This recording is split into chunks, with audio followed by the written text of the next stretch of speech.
विधानसभा की कार्यवाही अनिश्चितकाल के लिए स्थगित। वित्त मंत्री ने सदन के पटल पर रखी एजी रिपोर्ट। विभिन्न मुद्दों पर घमासान के बावजूद 5 दिवसीय सत्र रहा सार्थक।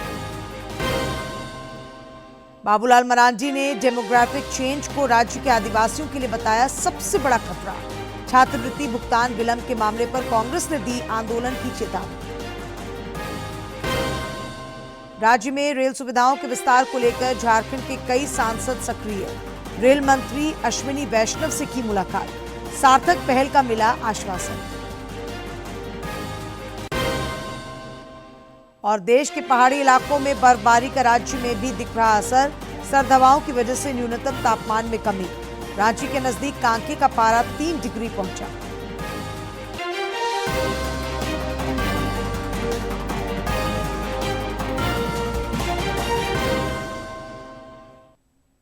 नमस्कार, खबरें झारखंड में आपका स्वागत है। मैं हूं डॉक्टर शीता आनंद और अब समाचार विस्तार से। संसद के दोनों ही सदनों में आज प्रश्नकाल सुचारू रूप से चला। राज्यसभा में नेता सदन जेपी नड्डा के संबोधन के साथ राष्ट्रीय गीत वंदे मातरम पर विशेष चर्चा का समापन हुआ। इस दौरान उन्होंने वंदे मातरम को लेकर कांग्रेस के रुख की आलोचना की और तीखा प्रहार किया। श्री नड्डा ने कहा कि वंदे मातरम देश की आत्मा को जगाने और राष्ट्र के पुनर्निर्माण के आह्वान का मंत्र है। वंदे मातरम के गीत कोई राजनीतिक भूमि की लड़ाई नहीं थी। वह लड़ाई गुलामी से मुक्ति पाने की लड़ाई थी और उसके साथ साथ वह जो हमारे दिलों में 1000 साल से गुलामी का जो दबाव हमारे ऊपर था उससे निकल करके मुक्ति पाने की आशा का किरण थी। यह इस गीत से हमको संबोधित होता है, प्रतिपादित होता है। और बंकिम चंद्र जी ने यह गीत तब लिखा जब अंग्रेजों ने यह रिवायत बना ली थी कि भारत की संस्कृति को हर तरीके से तोड़ा जाए, उस पर घात किया जाए और संस्कृति को डिमीन किया जाए, उसको नीचा दिखाया जाए, ताकि भारतीयों के मन में स्व की भावना को कुंठित करने में वह सहयोगी बने। और ऐसे समय में बंकिम चंद्र जी ने कहा, यह भारत देश, यह ज्ञान और समृद्धि की देवी है। भारत माता ये ज्ञान और समृद्धि की देवी है। उन्होंने मां लक्ष्मी से, मां दुर्गा से, मां सरस्वती से, यानी शक्ति, धन धान्य और विद्या इसकी दायिनी है। यह इस देश के भाव को उन्होंने जागृत किया। गोड्डा सांसद निशिकांत दुबे लोकसभा में आज गांधी परिवार पर जमकर बरसे। उन्होंने सोनिया गांधी और राहुल गांधी पर कई गंभीर आरोप लगाए। उन्होंने आरोप लगाया कि गांधी परिवार ने गलत तरीके से धन अर्जित किया है। परिवार जो कहे वही सही। इतनी करप्ट पार्टी, इतना करप्ट आदमी 50 लाख में, अध्यक्ष महोदय, 50 लाख में 2000 करोड़ की संपत्ति डकार ली गांधी परिवार ने। उस एसोसिएटेड जंगल ने डकार ली जिसमें कि सोनिया गांधी और राहुल गांधी 76% के हकदार हैं। 76% जो कंपनी में है सर। और मैं आपको बताऊं सर कि कांग्रेस का पैसा जो 8TG और 12A, भारत सरकार 8TG और 12A का डोनेशन को फ्री करती है, कांग्रेस पार्टी ने आम आदमी के पैसे को राहुल गांधी और सोनिया गांधी की कंपनी खरीदने के लिए दे दिया। 90 करोड़ की जो लोन थी उसको 9 करोड़ में कन्वर्ट कर दिया। कन्वर्ट करने के बाद 414 करोड़ का इनकम टैक्स का इवेजन कर लिया। झारखंड विधानसभा के शीतकालीन सत्र के आखिरी दिन भी आज पक्ष विपक्ष में तल्खी दिखी। सदन में प्रश्नकाल के दौरान विकास और लोकहित की गूंज रही। 5 दिसंबर से शुरू हुआ यह सत्र कई मायनों में सार्थक रहा। इस दौरान सरकार ने कई विधायी कार्य भी निपटाए। अनुपूरक बजट को भी सदन में ध्वनिमत से पारित किया गया। एक दिन को छोड़ बाकी सभी दिवसों पर प्रश्नकाल में प्रभारी मंत्रियों ने सवालों के जवाब दिए। माननीय सदस्य देवेंद्र कुंवर जी,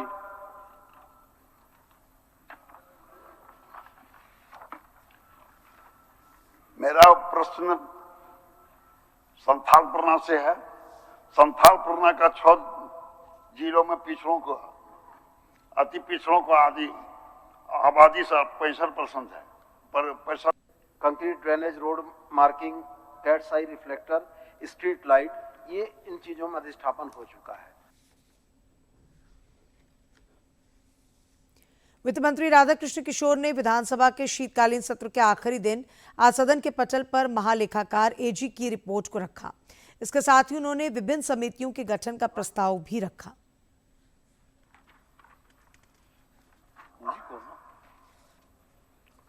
अध्यक्ष महोदय,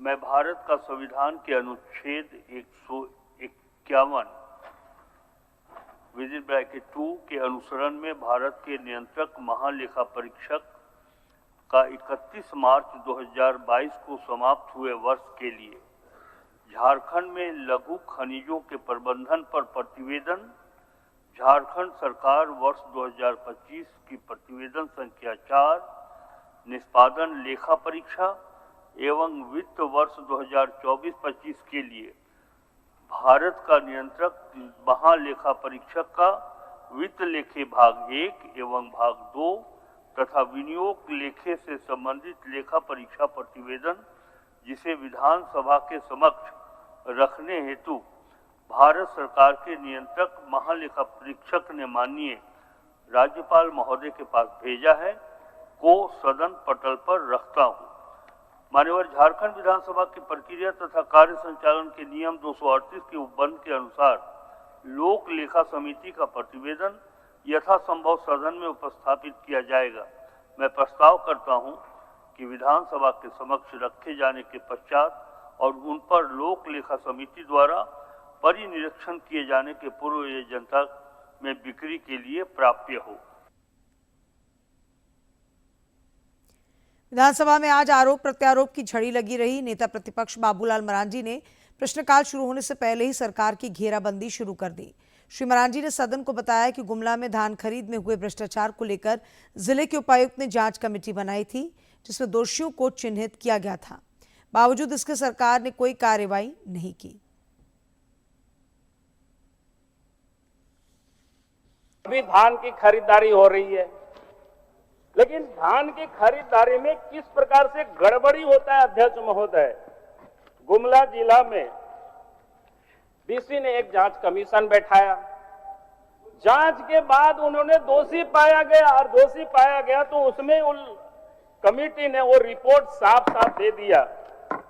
उन्होंने बता दिया कि भाई इस पर आप कार्रवाई करिए, लेकिन अब तक कुछ नहीं हुआ। फिर वही सारे अफसर, वही सारे कर्मचारी, मैं लास्ट में सुना देता हूं अध्यक्ष महोदय। ठीक अब प्रश्न न लीजिए। माननीय नेता प्रतिपक्ष ऑपरेटर है सोनू कुमार वर्मा, उन्होंने 2 पालकोट में, क्योंकि वो कंप्यूटर ऑपरेटर है गुमला जिला का, अध्यक्ष महोदय गड़बड़ करते हैं अध्यक्ष महोदय। अध्यक्ष महोदय, इसको जांच कराना चाहिए।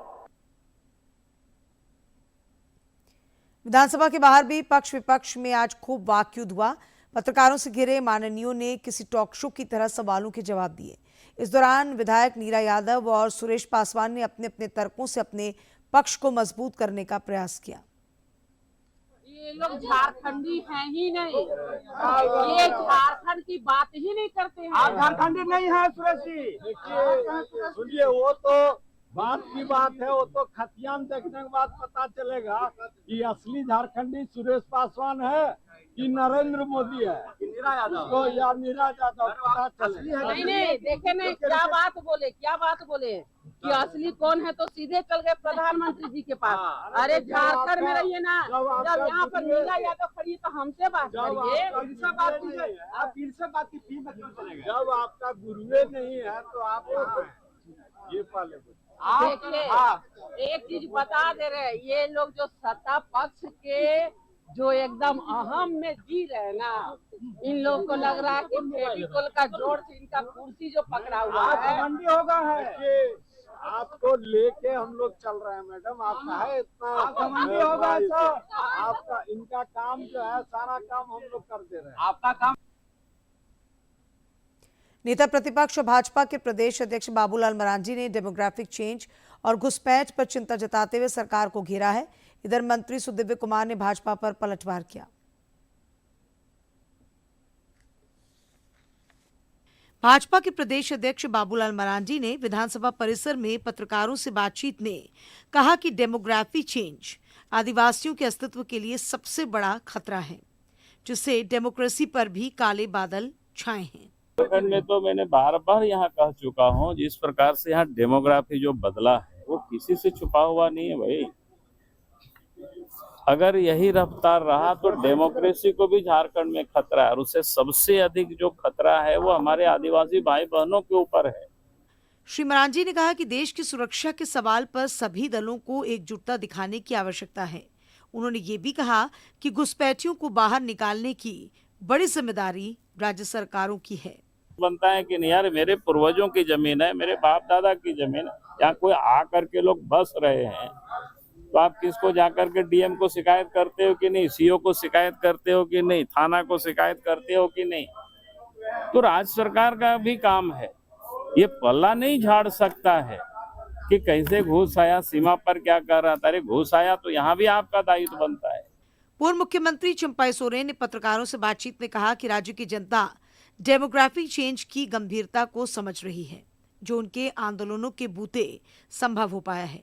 उन्होंने कहा कि आदिवासियों के अस्तित्व को बचाने के लिए घुसपैठ और धर्मांतरण रोकना ही होगा। पहले जमीन बचाना है, आदिवासी के अस्तित्व को बचाना है, उसका बाद झारखंड को संवारना है। इधर इस मुद्दे पर मंत्री सह झामुमो के वरिष्ठ नेता सुदिव्य कुमार ने भाजपा पर पलटवार करते हुए कहा कि मतों के ध्रुवीकरण के लिए ऐसे आरोप लगाए जा रहे हैं। झारखंड की डेमोग्राफी चेंज में जिन लोगों का सबसे बड़ा योगदान है उनके बारे में बाबूलाल जी नहीं बोल सकते हैं, इसलिए कि जिन बहिरागतों ने झारखंड की धरती में बाहर से आके बस के झारखंड की डेमोग्राफी को चेंज किया है, वो लोग भारतीय जनता पार्टी के मतदाता हैं। पिछले 1-2 वर्षों से राज्य में घुसपैठ का मुद्दा छाया हुआ है और इस पर आरोप प्रत्यारोप भी तेज हैं। रांची से अवधेश गौतम की रिपोर्ट। नेता प्रतिपक्ष बाबूलाल मरांडी ने आरोप लगाया है कि छात्रवृत्ति के मुद्दे पर राज्य सरकार विद्यार्थियों को गुमराह कर रही है। सदन में आज श्री मरांडी ने कहा कि सरकार ने केंद्र सरकार के दिशा निर्देशों में अपने स्तर पर फेरबदल किया है, जिस कारण छात्रवृत्ति राशि के भुगतान का मामला अटका हुआ है। उन्होंने 15वें वित्त आयोग की राशि के मामले में भी कहा कि राज्य में नियमों का पालन नहीं हो रहा है, जिस कारण राज्य को पैसा नहीं मिल पा रहा है।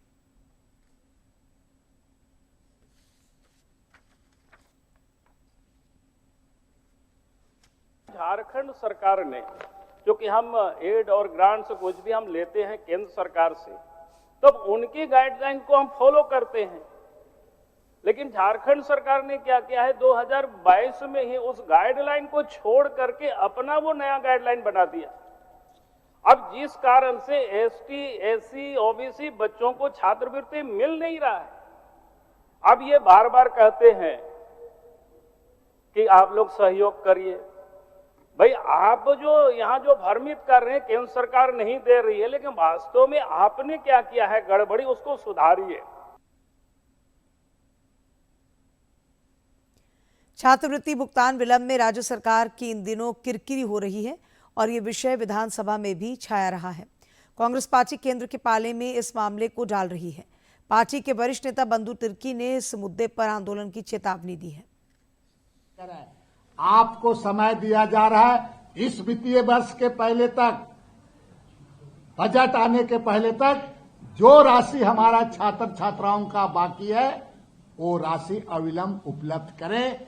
और ये आंदोलन ना केवल राजधानी में होगा, लेकिन प्रत्येक जिला में जाकर के पिछड़े वर्ग के साथ में छात्र छात्राओं के साथ बेईमानी हुआ है और पिछड़े वर्ग के छात्र छात्राओं ने पिछड़े वर्ग के लोगों के साथ लगातार ये जो आपका, चाहे वो पूर्व में यहाँ पर सरकार रही है रघुवर दास की, या तो आपका केंद्र की सरकार लगातार जो बेईमानी कर रही है, इसका जवाब हम लोग देंगे और ये लड़ाई आर पार लड़ी जाएगी।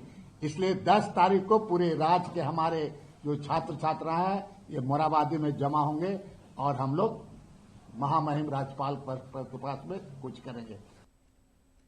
राज्य में केंद्र सरकार की पहल पर हाल के कुछ वर्षों में रेल सुविधाओं का विस्तार हुआ है। भाजपा के कई सांसद इसे लेकर लगातार सक्रिय रहे हैं।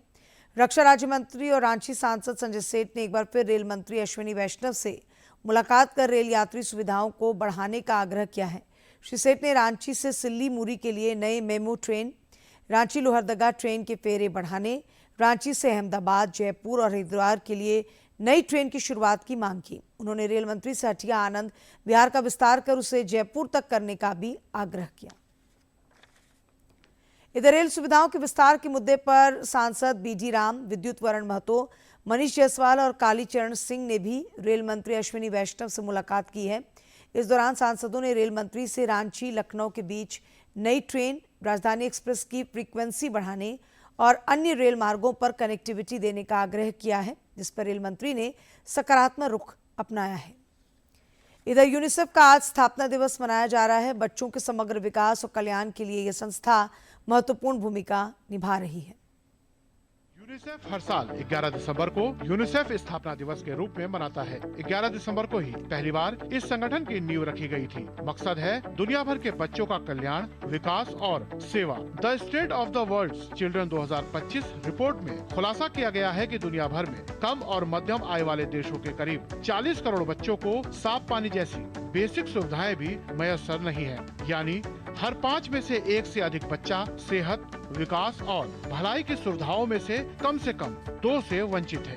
ये रिपोर्ट बताती है कि इनमें दिव्यांगता के साथ संकटपूर्ण माहौल में जी रहे छोटे बच्चों का जीवन तक असुरक्षित है। भारत दुनिया का सबसे अधिक आबादी वाला देश है। यहाँ 18 साल से कम उम्र के करीब 46 करोड़ बच्चे और किशोर रहते हैं। इनमें से गरीब बच्चों के लिए सरकार ने कई कदम उठाए हैं। देश में गरीबी कम करने के इन प्रयासों और बच्चों के कल्याण के सरकारी कार्यक्रम की यूनिसेफ इंडिया ने भी तारीफ की है।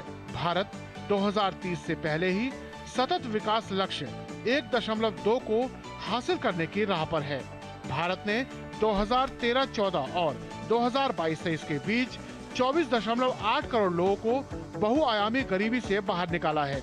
राष्ट्रीय MPI यानी बहुआयामी गरीबी सूचकांक दर 29.2% से घटकर 11.3% हुई है।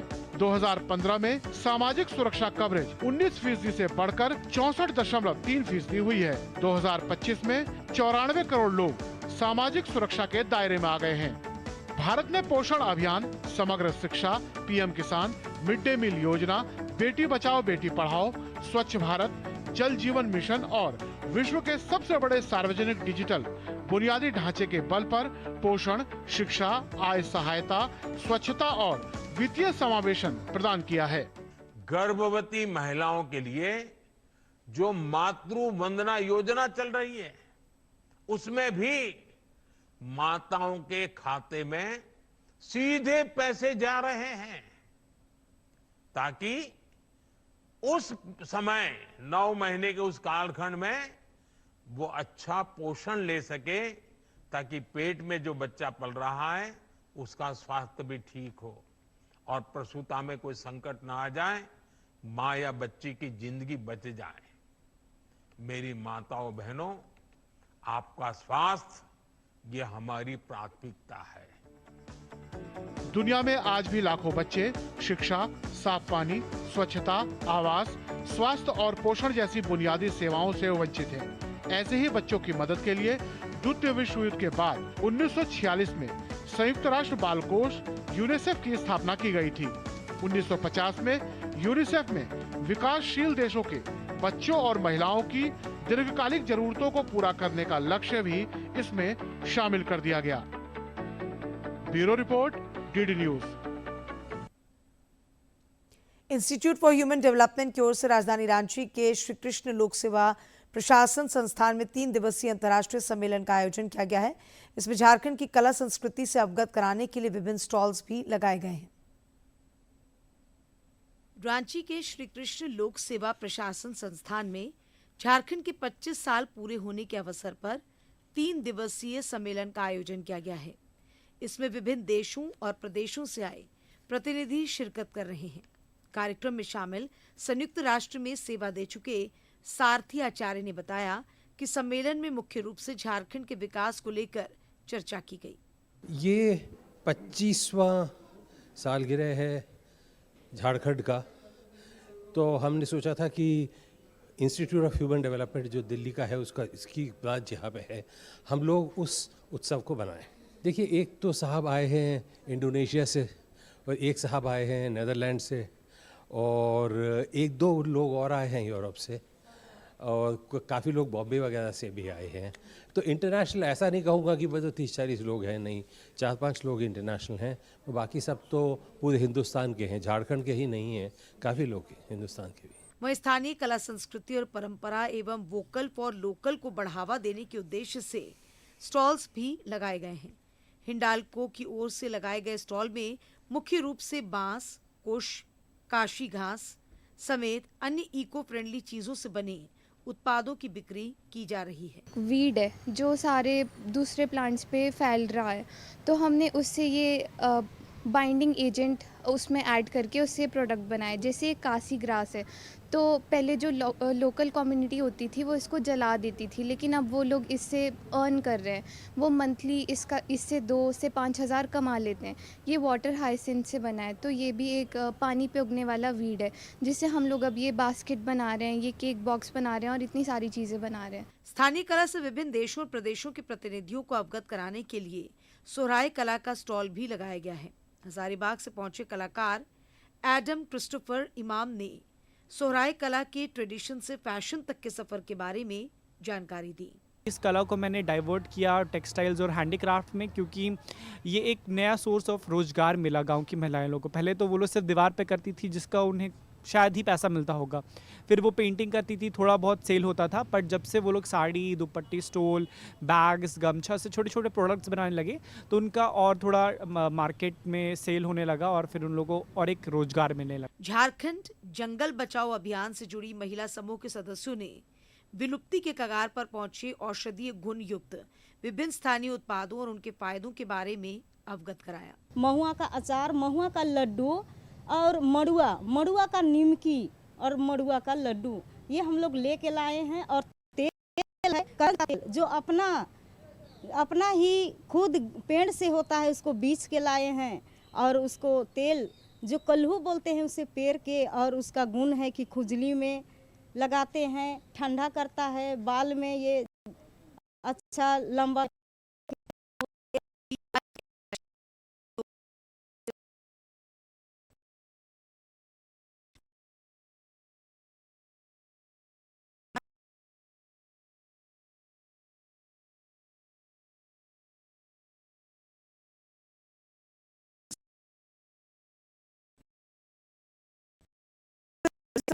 अनेक भाव एक राष्ट्रीय एकता के लिए बहुभाषावाद विषय पर 7 दिवसीय भारतीय भाषा उत्सव का आयोजन किया गया। इस दौरान वक्ताओं ने भारतीय भाषाओं के महत्व का उल्लेख करते हुए कहा कि सबसे उत्तम भाषा प्रेम की भाषा होती है।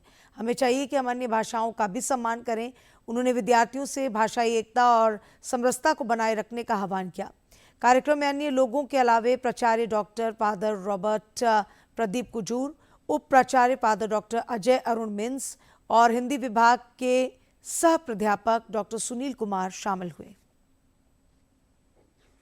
और अब बात मौसम की। देश के पहाड़ी इलाकों में बर्फबारी हो रही है, जिसका असर झारखंड पर पड़ता दिख रहा है। राज्य में सर्द हवाओं की वजह से पारा लगातार गोते लगा रहा है। पिछले 24 घंटों के दौरान रांची के नजदीक कांके में न्यूनतम तापमान 3.2 डिग्री सेल्सियस रिकॉर्ड किया गया, जो राज्य में सबसे कम रहा। अधिकांश जिलों में न्यूनतम तापमान सामान्य से नीचे चल रहा है। पिछले 24 घंटों के दौरान खूंटी में न्यूनतम तापमान 4.5 डिग्री सेल्सियस रिकॉर्ड किया गया। पलामू में ये 6.3 डिग्री सेल्सियस रहा। सरायकेला, खसावा, रांची, लातेहार और लोहरदगा में न्यूनतम तापमान 8 डिग्री सेल्सियस के आसपास रिकॉर्ड किया गया। राहत की बात यह है कि अगले 4 दिनों के दौरान न्यूनतम तापमान में धीरे धीरे 2 से 3 डिग्री सेल्सियस तक की वृद्धि हो सकती है। आगामी 17 दिसंबर तक सुबह के समय कुहासे के हालात रह सकते हैं। इस दौरान मौसम के शुष्क रहने का पूर्वानुमान है। और अब देखते हैं विधानसभा की कार्यवाही की समीक्षा। झारखंड विधानसभा के शीतकालीन सत्र के 5वें और अंतिम दिन भी सत्ता पक्ष और विपक्ष के विधायकों के बीच जमकर टकराव हुआ। सदन की कार्यवाही प्रश्नकाल तक के लिए शुरू हुई और जहां पर कई महत्वपूर्ण मुद्दों पर सवाल उठाए और गर्मा गर्म बहस देखने को मिली। प्रश्नकाल शुरू होते ही नेता प्रतिपक्ष बाबूलाल मरांडी ने रामगढ़ की विधायक ममता देवी और स्वास्थ्य मंत्री इरफान अंसारी के बीच कथित नोकझोंक और कमीशन के मामले को जोर शोर से उठाया। श्री मरांडी ने आरोप लगाया कि ममता देवी ने यह बात सार्वजनिक रूप से कही कि कमीशन देने के बावजूद काम नहीं हो रहा है। उन्होंने इससे संबंधित एक ऑडियो सीडी सदन के सामने रखी और इसकी फॉरेंसिक जांच कराने की मांग की ताकि सच्चाई सामने आ सके। इस आरोप पर संसदीय कार्य मंत्री और कांग्रेस विधायक राधाकृष्ण किशोर ने कहा कि ये कांग्रेस पार्टी का आंतरिक मामला है और पार्टी के वरिष्ठ नेता इस पूरे मामले की जांच कर रहे हैं। बाबूलाल मरांडी ने बच्चों को समय पर छात्रवृत्ति नहीं मिलने का भी मुद्दा उठाया। उन्होंने राज्य सरकार को इसके लिए जिम्मेदार ठहराया। श्री मरांडी ने कहा कि नियमों में बदलाव से स्थिति उत्पन्न हुई है। उन्होंने धान खरीद में लगातार हो रही गड़बड़ियों को लेकर भी सरकार पर कार्रवाई न करने का आरोप लगाया। और अंत में मुख्य समाचार एक बार फिर। विधानसभा की कार्यवाही अनिश्चितकाल के लिए स्थगित। वित्त मंत्री ने सदन के पटल पर रखी एजी रिपोर्ट। विभिन्न मुद्दों पर घमासान के बावजूद 5 दिवसीय सत्र रहा सार्थक। बाबूलाल मरांडी ने डेमोग्राफिक चेंज को राज्य के आदिवासियों के लिए बताया सबसे बड़ा खतरा। छात्रवृत्ति भुगतान विलंब के मामले पर कांग्रेस ने दी आंदोलन की चेतावनी। राज्य में रेल सुविधाओं के विस्तार को लेकर झारखंड के कई सांसद सक्रिय। रेल मंत्री अश्विनी वैष्णव से की मुलाकात। सार्थक पहल का मिला आश्वासन। और देश के पहाड़ी इलाकों में बर्फबारी का राज्य में भी दिख रहा असर। सर्द हवाओं की वजह से न्यूनतम तापमान में कमी। रांची के नजदीक कांके का पारा 3 डिग्री पहुंचा।